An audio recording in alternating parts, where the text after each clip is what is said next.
فرائض او حج کی فرائض دریری یو احرام دویم وقوف عرفه او دریم طواف زیارت سو فرائض اولا احرام خو دې کوم ځای نه تړلی دی قبیلې نه دا فرض خو ادا او دویم فرض وقوف عرفه بیا د حج په دغه دریو فرایضو کې په ټولو کې اهمترین فرض هغه د وقوف عرفه دی دا د ټولو اهم دی نبی علیہ الصلوۃ والسلام فرمائی الحج العرفه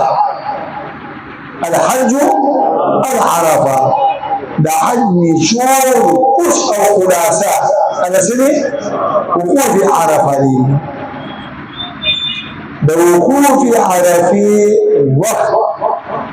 شروع کیږي دنا هم تاریخ دنور د زوال نه دنا هم تاریخ دنور د زوال نه د اختر د ورځې د صبح ساړه پورې کما سره ځان پورې د وقوف عرفه چې فرض دی د دې یو شروع کیږي د نهم تاریخ د چانه زوال نه یعنی د نور د فریضه زوال نه یعنی د ساړه بار بزرګ دا اختر د ورځې د صبح ساړه پورې د نیمه ورځ د نهم ورځې د نیمه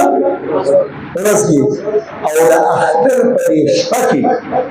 کم مسلمان د حج احرام تغلی دی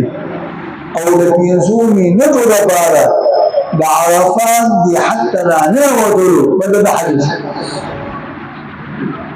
دا حج دا خبر د ذکر کوم اذن شروع الله دې زموږ سره د عافیت معاملو کې د مکه مکرمه اسپیټالونه